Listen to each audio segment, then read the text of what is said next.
I am Gayle, 32 years old, and I still cannot believe what happened at my brother Jason's engagement party last month. The moment my father proudly announced he was gifting my apartment to the happy couple, my world shattered. The same apartment I had poured $50,000 into renovating. Dad casually told me, "You need to move out," like he was asking me to pass the salt. Then came Jason's text, "Move out immediately. You have 2 days." That was when I decided to quietly hire a crew and give them all a surprise they never expected. If you are watching this right now, let me know where you are from in the comments below. Do not forget to like and subscribe to hear more stories about standing up for yourself when family tries to walk all over you. 3 years ago, I purchased my apartment after saving every penny I could from my marketing job. It was not easy. I worked overtime, took freelance projects on weekends, and skipped vacations for 2 years straight. When I finally had enough for a down payment, I felt like I had conquered Mount Everest. The apartment was not fancy, a modest 2-bedroom in a decent neighborhood about 20 minutes from downtown. But it was mine. My relationship with my family has always been complicated, especially with my younger brother, Jason. He is 29 now, 3 years younger than me, but you would think he was the firstborn the way our parents treat him. From childhood, the pattern was clear. Jason got the newest toys while I got hand-me-downs. Jason got to attend basketball camp while I stayed home because we could only afford to send one kid. Jason got a car for his 16th birthday while I took the bus until I could save up for my own vehicle at 19. Our parents, Thomas and Diane, never tried to hide their favoritism. Dad would proudly display Jason's average report cards on the refrigerator while my straight A's were met with. That is what we expect from you. Mom would reschedule family events if they conflicted with Jason's social plans, but never for mine. The message was always clear. Jason was the golden child, and I was just there. Despite this, I worked hard to build my own life. After college, I landed a job at a digital marketing agency and slowly climbed the corporate ladder. By 29, I had saved enough for a down payment on my apartment. I remember the day I signed the papers, my hands shaking with excitement. My parents attended the closing, but seemed underwhelmed. Dad asked why I had not waited to find something in a better area, and Mom wondered aloud if I had made a hasty decision. Jason did not even bother to come. Once I had my keys, I poured my heart and soul into making that apartment my sanctuary. The kitchen had outdated appliances and worn countertops, so I invested $12,000 in new stainless steel appliances, quartz countertops, and a beautiful tile backsplash. The bathroom needed a complete overhaul that cost another $11,000. I replaced the old carpet with hardwood flooring for $15,000, installed custom lighting throughout for $5,000, and spent the remaining $7,000 on paint fixtures and smart home technology.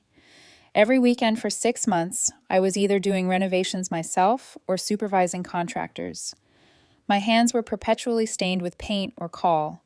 I learned to use power tools and discovered I had a knack for design. Each improvement made the apartment feel more like home, a physical manifestation of my independence and hard work. When the renovations were complete, I hosted a small housewarming party. My parents came, and even Jason showed up briefly. Dad walked through the apartment with a critical eye, pointing out flaws in the workmanship that only he could see. Mom commented that the color scheme was a bit much for her taste. Jason barely looked around before planting himself on my new couch and asking if I had any beer. Despite their lukewarm reaction, I was proud. This space was mine, created with my vision, my money, and my sweat. Friends and coworkers complimented the transformation, some even asking for design advice for their own homes. The apartment became my haven, the place where I could truly be myself. I maintained contact with my family despite our complicated relationship, Sunday dinners at their house once a month, holiday gatherings, occasional family outings. I made efforts because despite everything, they were still my family. I even gave them a spare key to my apartment in case of emergencies, a decision I would come to regret deeply. "You never know when you might need help," Mom had said when she asked for a key. "What if you lock yourself out or need someone to water your plants when you are away?" It seemed reasonable at the time. I trusted them with access to my home because I never imagined they would betray that trust so completely. My relationship with Jason remained distant but cordial. He would occasionally text to ask how I was doing or to share news about his life. When he started dating Melissa 2 years ago, I made an effort to get to know her. She seemed nice enough, if a bit entitled. She came from a wealthy family and had certain expectations about lifestyle that I noticed Jason struggling to meet. I saw how he began to wear more expensive clothes traded in his car for a fancier model, and talked about neighborhoods where they might live someday that were well beyond his budget as an accountant. I should have seen the signs. The way he looked around my renovated apartment with new interest when he visited, the questions about property values in my building, the comments about how Melissa would love my kitchen design. But I was blind to it, still hoping that someday we might develop the sibling relationship I had always wanted. The invitation to Jason and Melissa's engagement party arrived in my mailbox on a Tuesday afternoon. Embossed silver lettering on heavy cream cardstock announced the celebration would be held at Melissa's parents' country club in 3 weeks. I texted Jason my congratulations and began thinking about what to wear and what gift to buy. The day of the engagement party arrived with perfect weather, warm sunshine, and clear blue skies. I dressed carefully in a navy blue cocktail dress, applied subtle makeup, and drove to the country club. The ballroom was decorated with thousands of dollars worth of flowers, twinkling lights, and elegant table settings. About 100 guests mingled, sipping champagne and sampling hors d'oeuvres carried by unformed servers. I spotted my parents near the front of the room, my mother in an expensive new dress and my father in a tailored suit. They greeted me with quick hugs before turning back to their conversation with Melissa's parents.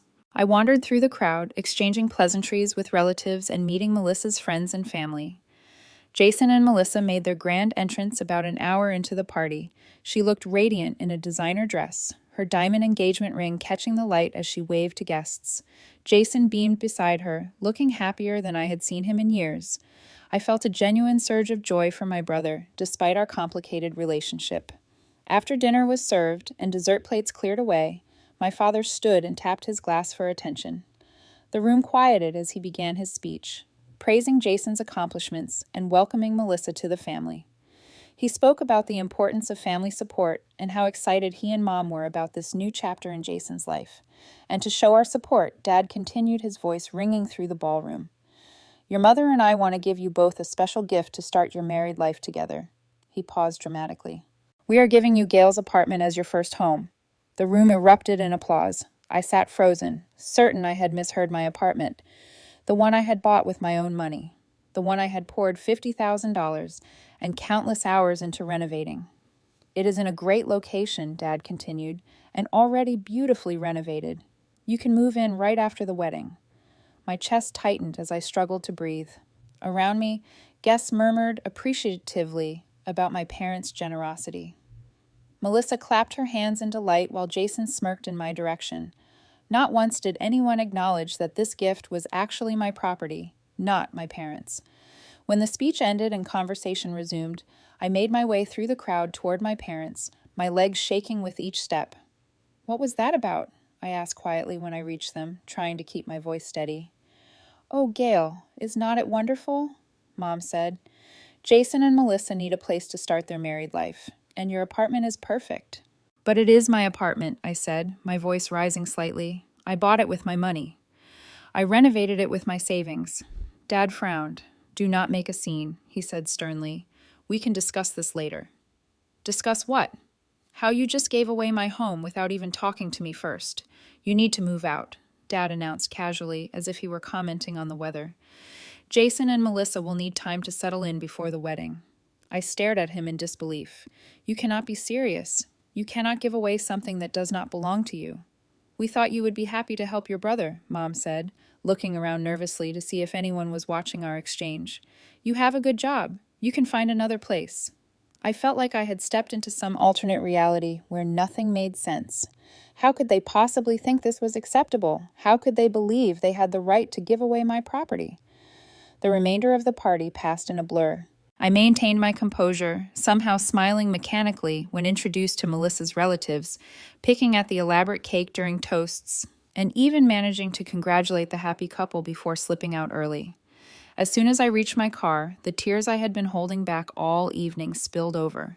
I sat in the parking lot for nearly 30 minutes trying to process what had happened. How could my own parents do this to me? How could they so casually dismiss my hard work, my investment, my home? When the guests had departed and only family remained, I confronted my parents again, this time with Jason and Melissa present. I need to understand what is happening here, I said firmly. That apartment is in my name. I paid for it. You have no legal right to give it away. We thought you would want to help your brother start his married life, Mom repeated. By becoming homeless myself, by giving up everything I have worked for. Do not be so dramatic, Dad scoffed. You make good money. You can rent until you find another place. Jason needs it more than you do, Mom added. He is starting a family. He is not even married yet, I exclaimed. And even if he were, that would not entitle him to my property. Jason put his arm around Melissa. We have already told our friends we will be living there. Melissa has ideas for redecorating already. Redecorating? I just spent $50,000 renovating that apartment.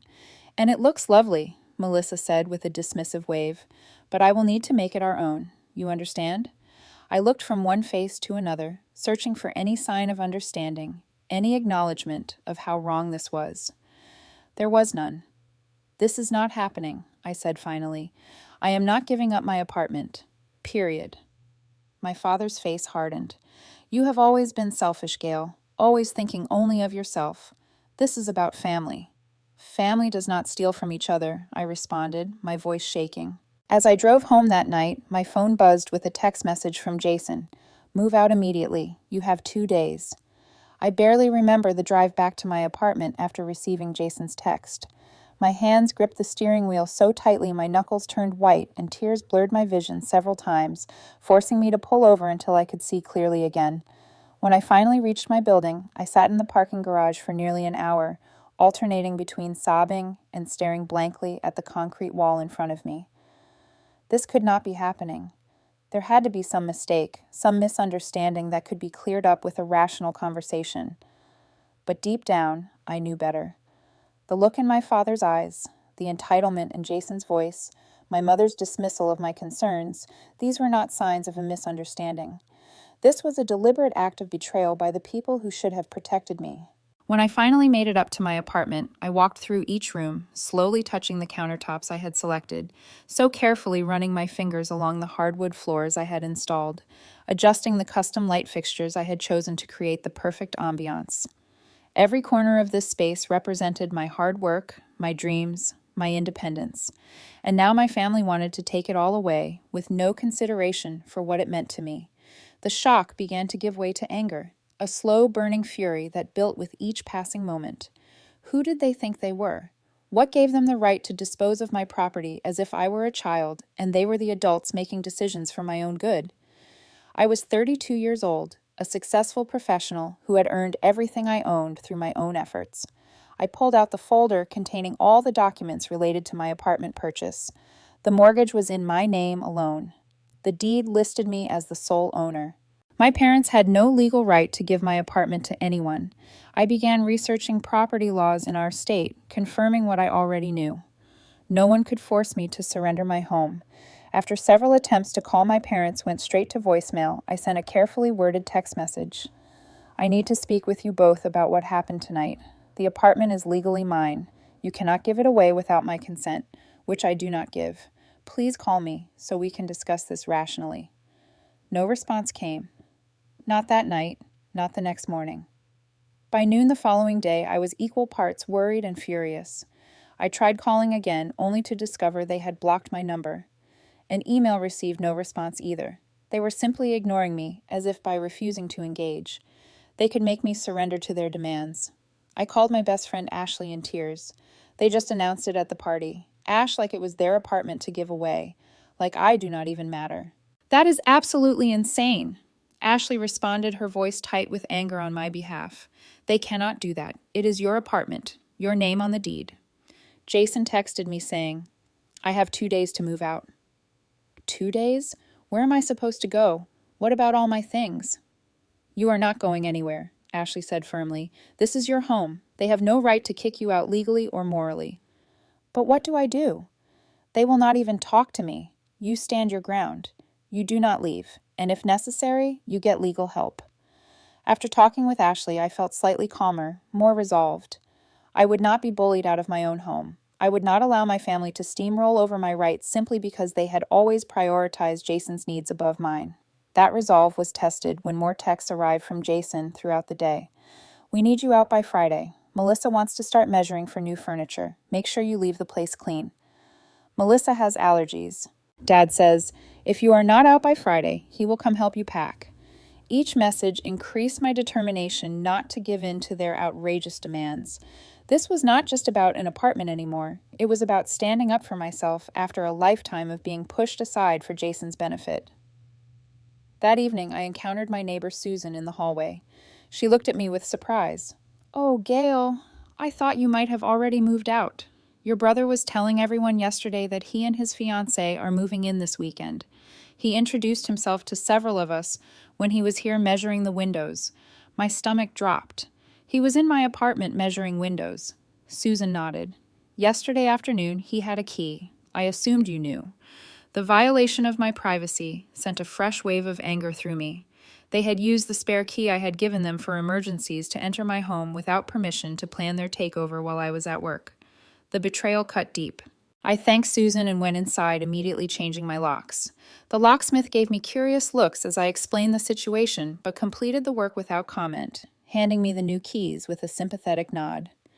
That night, I barely slept. My mind raced through every possible scenario, every potential approach to resolving this nightmare. By morning, I had made my decision. I would not move out, I would not give in, and I would not simply wait for the next move in this twisted game my family was playing.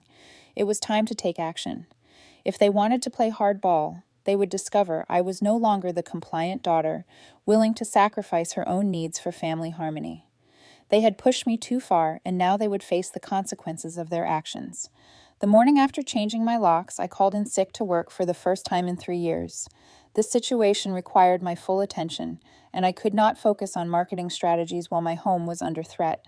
My boss was understanding, telling me to take the time I needed. If only my family could show the same consideration. My first step was to contact a lawyer. I searched for attorneys specializing in property law and family disputes, finding Michael Reynolds, who had excellent reviews and could see me that same day. His office was downtown in a sleek high-rise, his manner professional but compassionate as I explained my bizarre situation. "Let me get this straight," Michael said, leaning forward in his chair. "Your parents publicly gifted your apartment to your brother at his engagement party despite having no legal ownership of the property?" "Yes," I confirmed. "The apartment is solely in my name. I purchased it 3 years ago with my own money, renovated it with my savings, and have made every mortgage payment myself." "And now they expect you to vacate within 2 days?" "That is what my brother's text said." Michael shook his head, clearly baffled by the audacity. "Well, I can tell you unequivocally that they have no legal ground to stand on. They cannot give away property they do not own, and they cannot evict you from your own home." Relief washed over me at his confirmation, though I had already known this to be true. "What should I do?" I asked. "They will not respond to my calls or messages. My brother is telling neighbors he is moving in this weekend." "Document everything," Michael advised. "Every text, every email, every conversation with neighbors. Change your locks if you have not already done so." "I did that last night." "Good. Next, I recommend sending a formal cease and desist letter. I can draft that for you today. It will clearly state that the property is yours, that you have not authorized any transfer of ownership, and that any attempts to enter without permission will be considered trespassing." We spent the next hour going over details, with Michael taking copious notes.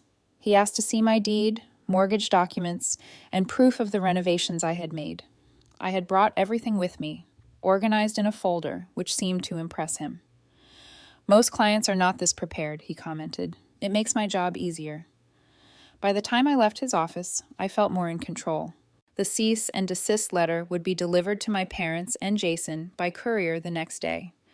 Michael had also advised me on next steps if they persisted, including potential restraining orders and legal action for harassment. But while the legal aspects were now in motion, I had another plan forming. A plan that would send a crystal clear message while remaining completely within my rights. At home, I created a detailed inventory of everything I had added to the apartment during the renovations. 1. Kitchen. stainless steel refrigerator, gas range, dishwasher, microwave, quartz countertops, custom cabinets, tile backsplash. 2.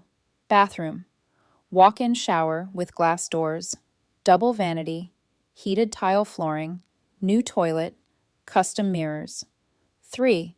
Living areas, hardwood flooring throughout, recessed lighting, ceiling fans, built-in bookshelves. 4. Miscellaneous, smart home system, new interior doors, custom window treatments. Next to each item, I noted the approximate cost and whether it was an improvement to the original apartment or an addition I had made. Anything that was an addition rather than a permanent improvement could legally be removed. The original apartment had been a blank slate with builder-grade finishes. Almost everything of value had been added by me. I also took extensive photos of every room, documenting the current state of the apartment. These would serve both as evidence of the improvements I had made and as a record of the condition before what I was planning. Next came the most crucial part of my plan, finding the right contractors. I needed professionals who could quickly and efficiently remove all the upgrades I had installed without damaging the structural elements of the apartment. After several calls and meetings, I found Brian and his team at Elite Home Services. "So, you want us to essentially reverse the renovations?" Brian asked during our consultation, looking somewhat confused. "Exactly," I confirmed. "I need to remove all the additions and upgrades I installed, returning the apartment to its original basic condition." "May I ask why? These renovations are beautiful. That kitchen alone must have cost $12,000, he supplied. "And the reason is complicated, but essentially my family is trying to take my apartment from my brother, and I want to make it clear that what is mine stays with me." Brian nodded slowly, understanding dawning in his eyes. "So, you want to take out everything you paid for before they can get their hands on it?" "Precisely." After walking through the apartment, Brian provided an estimate for the work and a timeline, 2 days with a crew of 5 people. It would cost nearly $4,000, a significant expense but worth every penny for the message it would send. "We can save most of the materials," Brian explained. "The hardwood flooring, kitchen cabinets, appliances, bathroom fixtures, they can all be carefully removed and stored. You could reuse them in a new place or sell them to recoup some costs." I agreed to his proposal, scheduling the work for Thursday and Friday, the exact days Jason had demanded I vacate the apartment. Brian assured me his team would be discreet and professional, understanding the sensitive nature of the situation. With the contractor secured, I needed storage for all the items that would be removed. A quick search led me to a climate-controlled storage facility nearby, where I rented a large unit for 3 months. It was another expense, but a necessary one. I also reached out to a few trusted neighbors, including Susan across the hall and elderly Mr. Peterson next door, explaining in broad terms what would be happening. "There will be contractors here for the next 2 days removing some items from my apartment. It might be noisy during business hours, but they will respect the building's quiet times." "Is everything okay, dear?" Mr. Peterson asked, concern evident in his weathered face. "It will be," I assured him. "I am just dealing with a family situation." "That brother of yours," he asked shrewdly, "never did like the look of him when he came around." I smiled at his perception. "Yes, related to that, but please do not worry. Everything is being handled legally and properly." With all the pieces in place, I felt a strange calm settle over me. For perhaps the first time in my life, I was not just accepting my family's poor treatment or trying to keep the peace. I was standing up for myself in a way that could not be ignored or dismissed. The thought was both terrifying and exhilarating. That night, I received another text from Jason. "We will be there Saturday morning with a moving truck. Make sure you are gone." I did not reply. Let him come on Saturday. He would find an apartment, but not the one he expected. Brian and his crew arrived promptly at 7:30 in the morning on Thursday, their trucks pulling into the visitor parking spaces below my building. I had taken Thursday and Friday off work to oversee the process, wanting to ensure everything went according to plan. Brian greeted me with a firm handshake and introduced his team, all of whom looked capable and professional. "We will start with the kitchen," Brian explained as they brought in tools and protective materials. "It is usually the most complex part of any removal job." I watched as they laid protective coverings over the areas they would be walking through, then began the meticulous process of disconnecting and removing the kitchen appliances. The stainless steel refrigerator was carefully unplugged, defrosted, and moved onto a dolly. The gas range was next, with one worker ensuring the gas line was properly capped off for safety. The dishwasher required some careful maneuvering to disconnect from the plumbing without causing leaks. As each appliance was removed, it was wrapped in protective blankets and taken down to a waiting truck where it would be transported to my storage unit. The kitchen began to look increasingly bare, reminding me of how it had appeared when I first bought the apartment. Next came the more complex task of removing the quartz countertops. These had to be carefully detached from the cabinets, a process that required precision to avoid damage. The custom cabinets followed, unscrewed from the walls, and removed one by one. By noon, what had once been a showcase kitchen with gleaming surfaces and high-end appliances was now just an empty room with basic plumbing connections protruding from the walls and floor. "We are making good progress," Brian noted during their lunch break. "The bathroom will be next. Then we will start on the flooring." The bathroom deconstruction followed a similar pattern. The glass shower doors were carefully removed and crated for storage. The double vanity with its custom mirrors was detached from the wall, the plumbing capped off safely. The heated tile flooring was more challenging to remove without damage, but Brian's team worked with impressive skill, preserving as much of the material as possible. By the end of the first day, the kitchen and bathroom had been returned to their original basic state. Where luxury fixtures had once stood, there were now just the standard connections for plumbing and electricity. The apartment was already looking dramatically different, stripped of the elements that had made it special.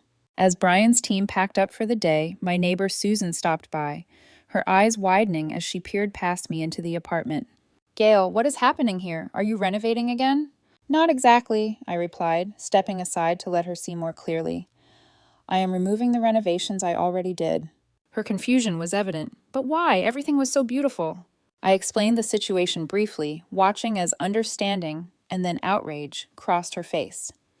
"They tried to give away your apartment without your permission and expected you to just leave? That is insane." "Exactly. So I am taking back what is mine before they can get their hands on it." Susan shook her head in disbelief. "Well, good for you for standing up to them. Let me know if you need anything, okay? Even if it is just someone to keep an eye out while the workers are here." Her support meant more than she could know. Throughout my life, I had rarely had anyone stand up for me against my family's treatment. Having neighbors like Susan in my corner reinforced that I was doing the right thing. Day 2 of the project focused on the hardwood flooring and built-in features. The team started early, carefully prying up the expensive hardwood planks I had installed throughout the apartment.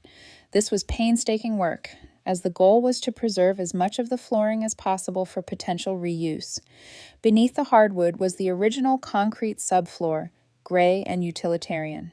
The built-in bookshelves in the living room were next, unscrewed from the walls and disassembled for storage.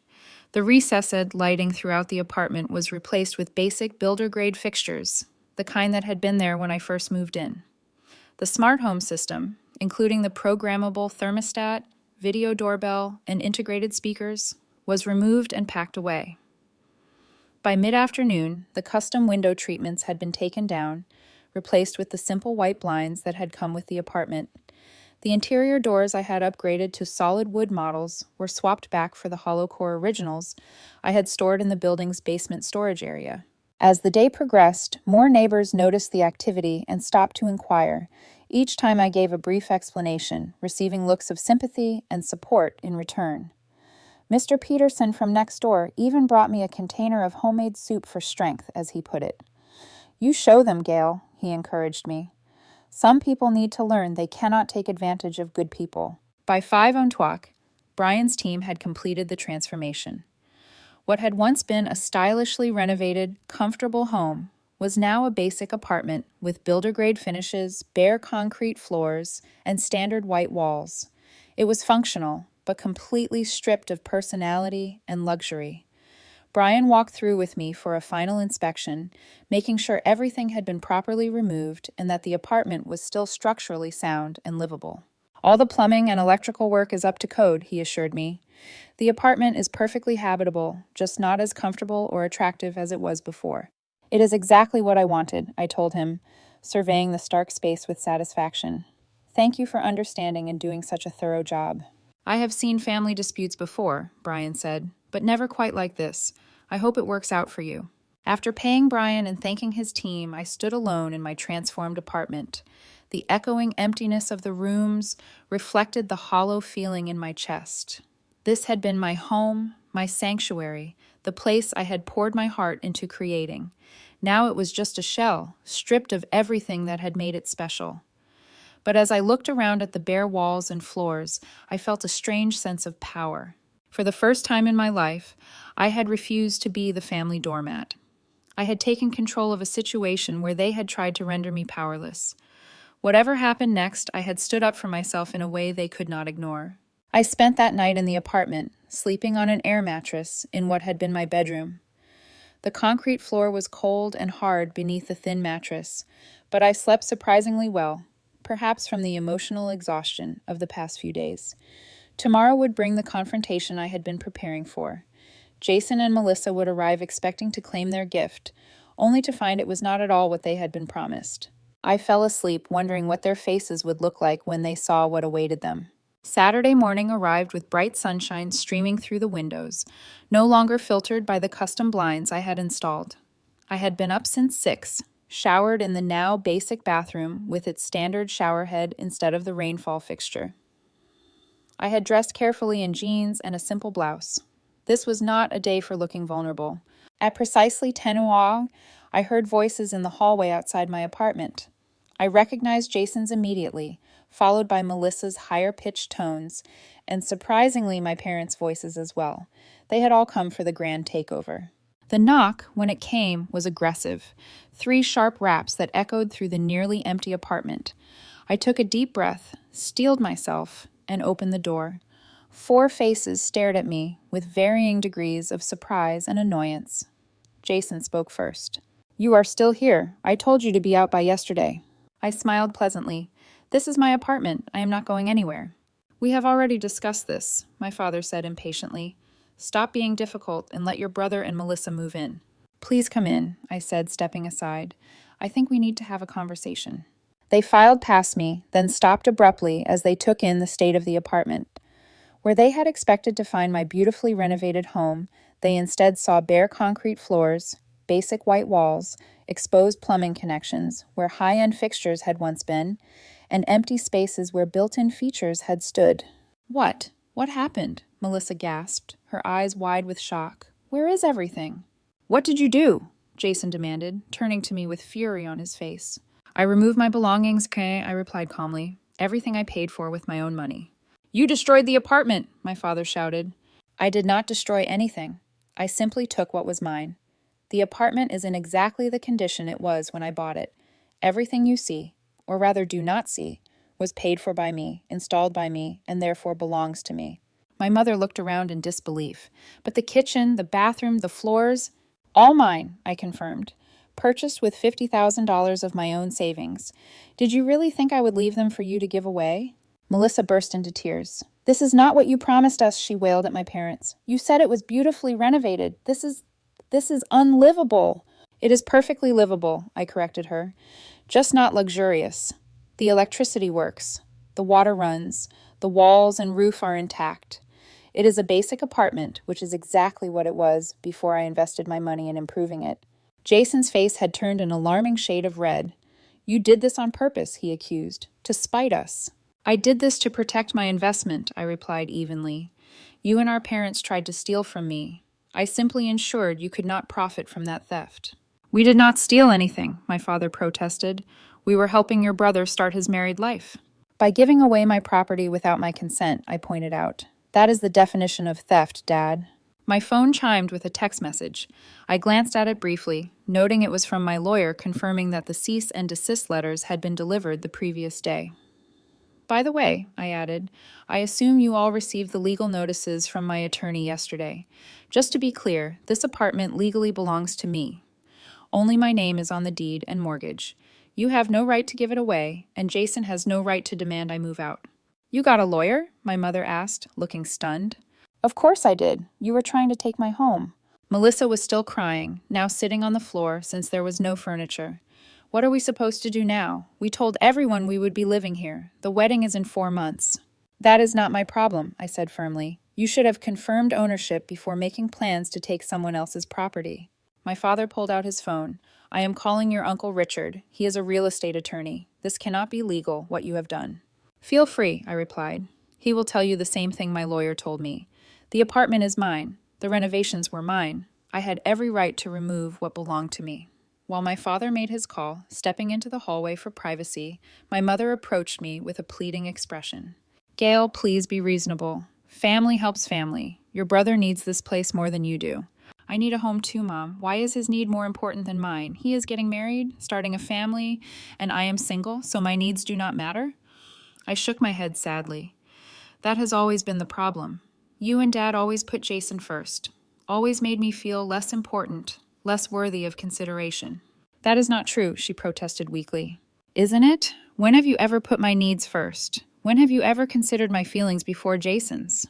She had no answer, which was answer enough. My father returned, his expression grim. Richard says she is within her rights, he admitted reluctantly. The apartment is legally hers, and the renovations Jason demanded are also hers. She can remove anything that is not permanent to the structure. A heavy silence fell over the room. The reality of the situation was finally sinking in. Their plan to appropriate my home had failed completely. So what now? Melissa asked eventually, her voice small and defeated. Now you find somewhere else to live, I answered simply. This apartment is my home, and I am staying. You have ruined everything, Jason exploded. Our plans, our future, everything. No, Jason. You and our parents tried to ruin my life by taking my home. I simply prevented that from happening. The confrontation continued for another hour, with accusations, tears, and attempts at guilt-tripping from all sides. My father threatened to cut me out of the family. My mother begged me to reconsider. Jason called me every name he could think of. Melissa alternated between crying and making spiteful comments about my selfishness.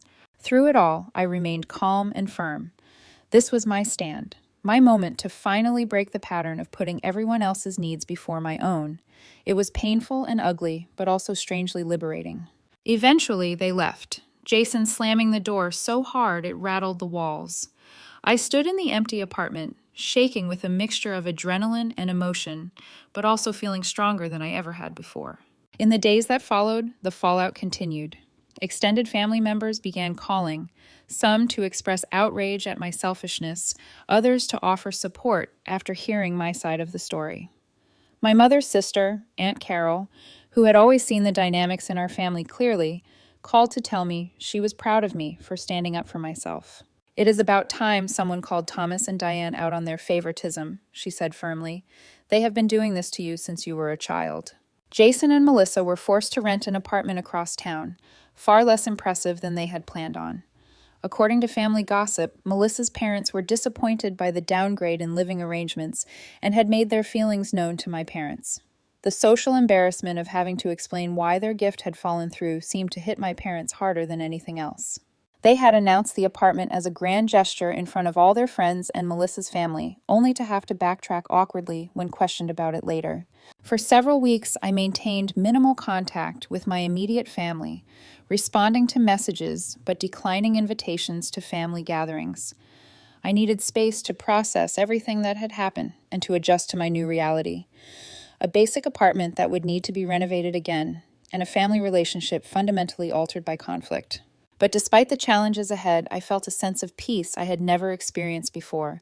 For once in my life, I had refused to be sacrificed on the altar of Jason's wants. I had stood my ground, protected what was mine, and demanded the respect I deserved. Whatever came next, I would face it, knowing I had that strength within me. 6 months have passed since that confrontation in my stripped-down apartment. So much has changed in that time, both in my physical surroundings and in my emotional landscape. The journey has been difficult, but ultimately healing in ways I never expected. After 2 months of living with concrete floors and basic fixtures, I made a decision. It was time to move on, literally and figuratively. I put my apartment on the market, selling it in its basic state at a fair price to a young couple excited about the opportunity to customize it to their taste. The sale went through quickly, and I found myself looking for a new place to call home. My search led me to a townhouse in a quieter neighborhood, slightly further from downtown, but with more space and a small backyard. It cost more than my apartment had, but with the money from the sale and what I had saved from not reinstalling all the renovations in my old place, I could afford the down payment. This new beginning felt right, a clean slate, untainted by family drama. The process of healing emotionally has been more complex than finding new housing. In the immediate aftermath of the confrontation, I experienced a roller coaster of emotions, vindication and pride mixed with grief and doubt. Had I gone too far? Should I have handled things differently? These questions haunted me during sleepless nights. About a month after the incident, I received a surprising text from my mother. Can we talk? We met at a neutral location, a coffee shop halfway between our homes. She looked older somehow, the lines around her eyes deeper than I remembered. I owe you an apology, she said after we had settled with our drinks. What we did was wrong. We had no right to try to take your home. Her words stunned me. In 32 years, I could not recall my mother ever apologizing to me for anything substantial. Why did you do it? I asked, the question that had been burning inside me for months. She sighed deeply. It is complicated. Your father, he has always had a blind spot when it comes to Jason, and I have enabled it. I see that now. When Jason and Melissa were talking about where they would live after the wedding and how expensive everything is these days, your father got this idea that your apartment would be perfect for them. He convinced himself, and then me, that you would be fine with it, that you would want to help your brother. But you never even asked me, I pointed out. You just announced it publicly, trying to force my hand. I know, she admitted, looking down at her coffee. That was cowardly. I think deep down I knew you would say no, and I did not want to face that conflict. Our conversation lasted nearly 2 hours, digging into patterns of behavior that stretched back to my childhood. She did not justify or excuse everything, but she did provide context I had never understood before. My father had always wanted a son to carry on the family name and traditions. When Jason was born after me, his preference became obvious and unchecked. It does not make it right, she acknowledged, but that is how it started. And then it just became the pattern, the way things were in our family. While that conversation did not instantly heal our relationship, it opened a door that had long been closed. We began meeting regularly, sometimes just the two of us, sometimes with a family therapist I had started seeing to help process everything. My father has been slower to come around.